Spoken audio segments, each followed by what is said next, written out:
Hello guys, welcome back my mini vlog. आज मैं जा रही हूँ अपने मायके। क्यों जा रही हूँ, किस लिए जा रही हूँ, वो आपको वीडियो में एंड तक पता चल जाएगा। मैं अपने मायके पहुंच गई, हमने चाय वगैरह पी, फिर हम आगे बाहर और मेरी मम्मा ने बोला आप गाँव के मांडने बना दो। इधर मेरे जेठानी सा बैठे हैं, बीच में मेरी मम्मा और मेरे को तो आप जानते ही हो। हम यहाँ पर सबने बोल दिया इंस्टाग्राम पर और फेसबुक पर तो बहुत अच्छे अच्छे वीडियो बनाते हो, गाँव के मांडने बनाकर दिखाओ तो आपको जाने। चलो भाई, आज हम खुद को ही साबित करने में लग गए हैं। तो मैं और मेरे जेठानी सब बना रहे हैं गाँव के मांडने। ये है गाँव के मांडनों का फाइनल लुक। गाँव के मांडने बनाने के बाद हमने बनाई ये गणगौर। कैसी लग रही है आपको ये गणगौर? आजकल तो रेडीमेड बनी हुई मिल जाती है, पर हमारे यहाँ रेडीमेड नहीं लाते, घर पर ही गणगौर बनाते हैं। तो हम सबने मिलकर बनाई गणगौर। ये हमारी गणगौर का फाइनल लुक। और गणगौर माता को रकड़ी पहना दिया है, काजल लगा दिया है, आड पहना दिया है, सुंदरी वगैरह उड़ा के बहुत ही अच्छे से सुंदर सा तैयार कर दिया है। फिर हम सब मिलकर गणगौर माता को लेकर खेजड़ी के पास आ गए हैं। ये है मेरे मम्मी और पापा गणगौर माता और खेजड़ी की पूजा कर रहे हैं, और खेजड़ी के साथ में छोड़े भी उतारे। हमारे यहाँ ऐसे माना जाता है खेजड़ी की ये छोड़े उतारने से हमें बहुत सारा सोना मिलता है। पता नहीं ऐसा होता है नहीं होता, पर हमारे यहाँ ऐसी मान्यता है। पहले मेरी मम्मी पापा ने पूजा की, फिर मेरी मम्मी की गणगौर की 16 लुगाइयाँ थी औरतें, उन्होंने पूजा की। सबकी पूजा होने के बाद मम्मी पापा ने खेजड़ी में पानी चढ़ाया और खेजड़ी के ओड़ी दोड़ी 4 परखना लगाई। मेरी मम्मा ने गणगौर माता को अपने सर पर ऊंच लिया है और खेजड़ी के फेरी लगा रहे हैं। आपके वहां पर कैसे गणगौर मनाते हैं, कैसे मनाते हैं, आप वीडियो में कमेंट कर प्लीज जरूर बताना। और आपको मेरी मम्मा पापा की जोड़ी कैसी लगी वो भी कमेंट में जरूर बताना। मेरी मम्मी और पापा दोनों देखिए कितने प्यारे लग रहे हैं, मुझे तो बहुत प्यारे लग रहे हैं। और अपने मम्मी पापा तो सबको प्यारे ही लगते हैं और प्यारे भी होते हैं। मम्मी पापा तो सबके ही प्यारे होते हैं। वहाँ की सारी रस्में खत्म होने के बाद हम फिर से घर के लिए रवाना हो गए। तो अब आपको मैं अपने मारवाड़ के गीतों की झलक सुनाती हूँ।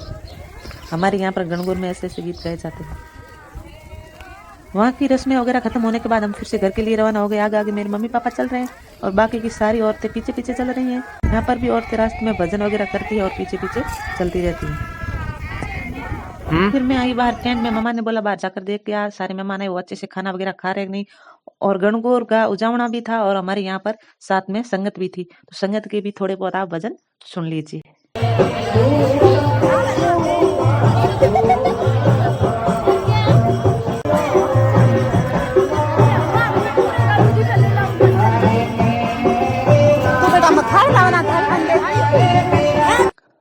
जो हमारी संगत में गायक कलाकार आ रखे थे बहुत ही प्यारे भजन गा रहे थे।